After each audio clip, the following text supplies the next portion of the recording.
Olá, bom dia, boa tarde, boa noite. Meu nome é Maicon Vaz Moreira, eu sou aluno da disciplina Processamento de Sinais, ministrada pelos professores Adriano Vilela e Reni Camille. O objetivo aqui hoje é fazer a apresentação do trabalho final da disciplina proposto pelo professor Reni. Trabalho no qual foi sugerido a cada um dos estudantes um artigo científico e o estudante deveria trabalhar em cima desse artigo.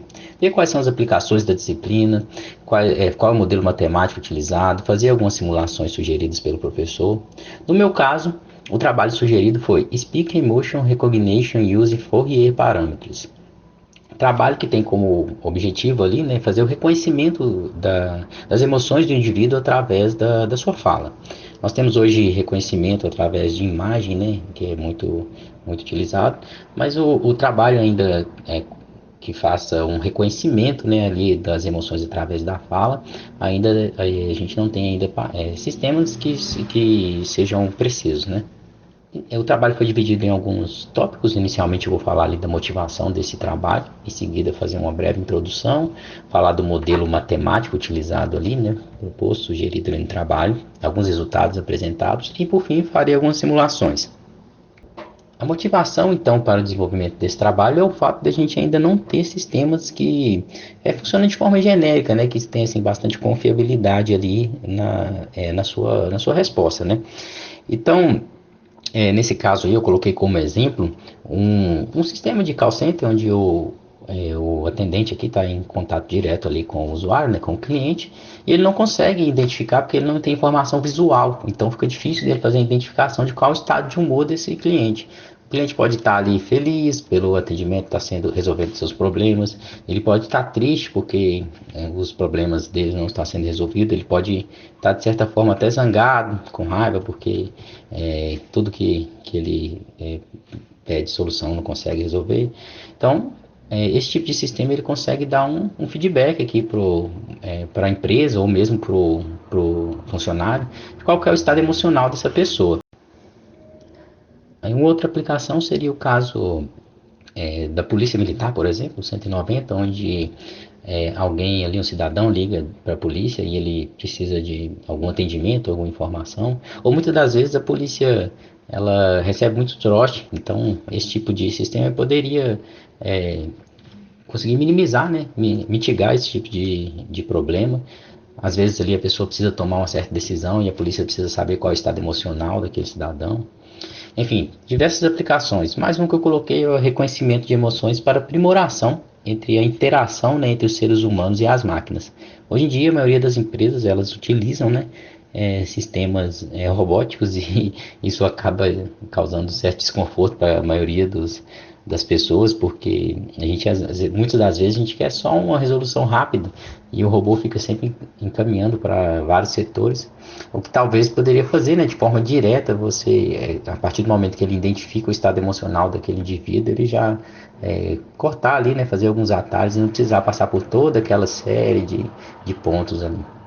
Então, essas são algumas aplicações aí que a gente pode ver, pode vislumbrar aí no nosso cotidiano. Em seguida, nós temos um fluxograma para representar o funcionamento da análise, né, desde a análise até a saída aqui da resposta do meu sinal. Então, eu tenho aqui a captura do meu sinal através do microfone ou através de um banco de dados que eu tenho ali algumas informações. Eu passo pelo pré-processamento ali, aplico técnicas de transformado de Fourier, de espectrograma, de filtragem de sinais e aplico o meu modelo, né, que eu estou analisando ali para fazer o reconhecimento da emoção e no final eu tenho a minha saída aqui indicando qual o tipo de emoção relacionada ao sinal que foi analisado. Em seguida nós temos aqui o modelo matemático que é utilizado, né, no trabalho.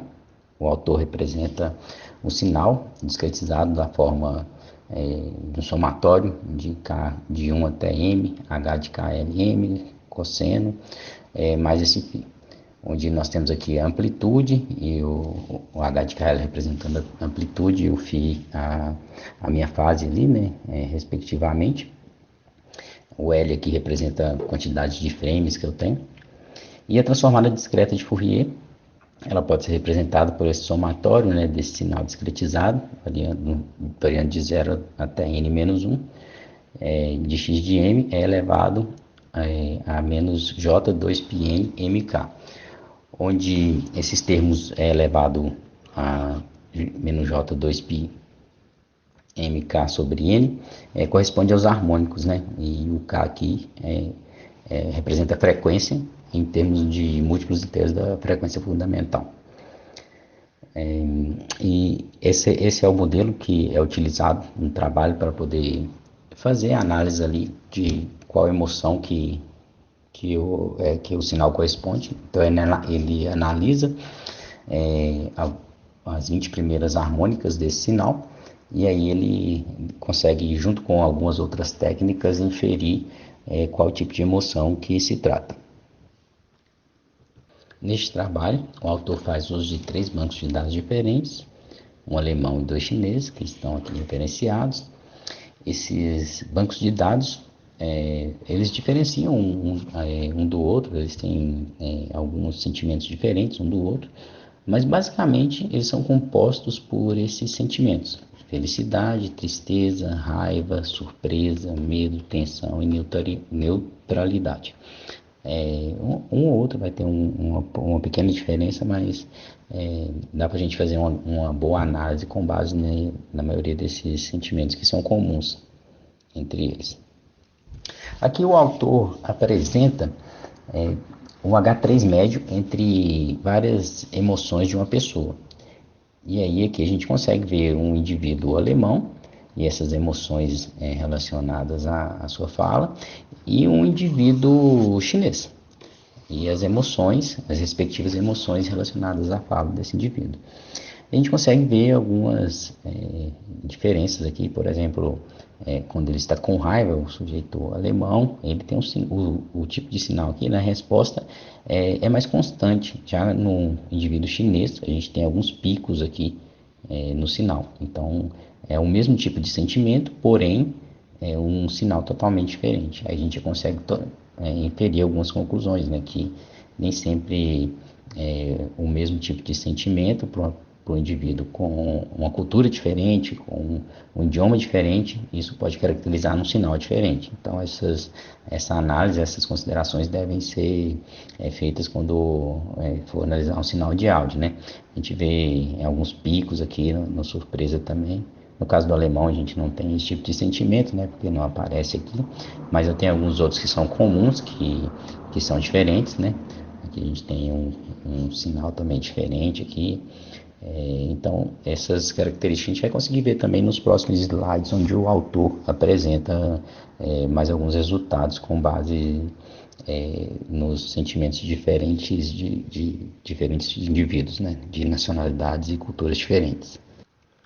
Aqui o autor apresenta a média da primeira à 20ª harmônica, né, para diferentes emoções. Inicialmente ele apresenta para um indivíduo alemão, e a gente consegue ver aqui, né, que, por exemplo, ele apresenta uns picos aqui de terceiro, quarto e quinto harmônico aqui, quando ele tem um sentimento de tristeza, neutralidade. Aqui, quando ele também está entediado, né, chateado, ele também tem esses picos aqui por volta do quarto harmônico aqui. E eu já tenho picos bem menores, né, quando se trata de ansiedade e alguns outros emoções, como por exemplo raiva, felicidade, é mais constante, com alguns picos aqui por volta do sexto harmônico. Então a gente consegue já inferir aqui assim, algum tipo de comportamento, né, para o indivíduo da língua alemã, com base no banco de dados no banco de dados alemão, né? Aí quando a gente passa para o indivíduo da língua chinesa, a gente vê que o comportamento é totalmente diferente. Eu já não tenho aqueles picos aqui do terceiro e do quarto harmônico, onde eu tinha aqui para o sujeito alemão, né? Quando se tratava de tristeza, neutralidade, aí eu já tenho um comportamento diferente. No caso de neutralidade aqui, ele já fica com um pico bem menor na faixa aqui do sexto harmônico. Aí tem aqui o sentimento de raiva e de surpresa aqui, com os picos de harmônico aqui na faixa do oitavo aqui. e alguns outros eu já tenho a felicidade, né? Assim como no indivíduo alemão, ele já é um pouco mais constante também, com alguns picos aqui por volta do oitavo harmônico. E esse aqui, então, é característico que a gente vê que foge um pouco do tipo de curva que foi apresentado aqui, né, para o indivíduo alemão. Por fim, o autor sugere um método, né, por exemplo, um método para reconhecimento de sentimento ali, independente do falante, né, da língua nativa, dos costumes, da cultura do indivíduo. E aqui ele apresenta os resultados para diferentes métodos, né, que já são consolidados na literatura e um método sugerido por ele. Ele apresenta alguns métodos, esses dois primeiros métodos aqui já são objetos de estudos em outros trabalhos, e ele faz a junção desses dois métodos e apresenta os resultados também. A gente consegue analisar aqui e ver que, por exemplo, ele analisou o banco alemão e os outros dois chineses, né, que ele tinha como base para esse trabalho. E a gente consegue ver aqui que essa coluna em verde aqui é o método proposto por ele, que é a junção desses dois. Ele é bem assertivo na grande maioria das vezes. Em alguns casos aqui, o sentimento de raiva, por exemplo, do indivíduo alemão, ele ficou um pouco abaixo dos outros métodos, mas os outros métodos, ou ele foi superior ou ele esteve bem próximo ali dos outros métodos. Em alguns casos, igual no sentimento aqui de tristeza, ele chegando a 100% aqui de assertividade, né? Para o indivíduo chinês também, ele teve um bom desempenho aqui, né, comparado com os outros métodos também. Então aqui sempre assim, numa taxa de reconhecimento alta, né? Alguns sentimentos de felicidade aqui, por exemplo, do indivíduo chinês, ele não conseguiu ser muito assertivo. E nesse outro banco de dados chinês também, ele já tem uma assertividade um pouco maior, né? E aí ele consegue comprovar que o método dele é bastante eficaz, na grande maioria das vezes, né, com um grande número de casos. E para finalizar, foi feito um algoritmo para poder ver como que era o comportamento dessas 20 primeiras harmônicas para o indivíduo brasileiro. Assim como o autor fez para o indivíduo chinês e para o indivíduo alemão, ele obteve esses gráficos aqui, né, um comportamento um pouco diferente de cada um deles. Eu queria ver como que era o comportamento dessas 20 primeiras harmônicas para o indivíduo brasileiro. Então, eu busquei um banco de dados onde eu tivesse ali diferentes sentimentos, né, para um falante da língua portuguesa. Eu encontrei o trabalho em onde o autor disponibilizou esse banco de dados com inúmeras falas ali, que foi recortado de filmes, de séries. Aí eu peguei dois desses bancos de dados, ele tem ali o sentimento ali de felicidade, né, de medo, tristeza, raiva, surpresa e tensão. Eu analisei dois desses bancos de dados e eu vou apresentar como que foram as respostas desses sinais. Aqui eu apresento essas 20 primeiras harmônicas. A gente consegue ver que eu tenho aqui um pico de felicidade aqui, né, no segundo harmônico, e depois ele é um pouco mais constante. Já no sentimento de tristeza, o pico aqui acontece no quinto. O sentimento de raiva aqui no quinto também, só que um pouco menor. A gente vê que é um pouco diferente do que o autor obteve. E isso ocorreu pelo fato do autor ter feito uma média ali do banco de dados com mais de 10 mil informações. Aqui eu analisei um único sinal. Eu acredito que se eu tivesse analisado um número maior de sinais, né, eu conseguiria ter uma curva um pouco mais característica, assim como o autor teve. É lógico que o autor teve aqui para uma curva diferente, né, do indivíduo alemão e do indivíduo chinês, o que já foi comentado nos slides anteriores, né, onde eu falei que vai depender ali da língua, da cultura, tudo isso evidencia um sinal um pouco diferente. E assim a gente vai ter um sinal diferente também para o indivíduo brasileiro. Só que aqui foi analisado um único sinal, né? E aí a gente tem algumas características, mas não fica tão gritante, né? Tão evidente assim como foi feito quando eu tenho um número maior de sinais.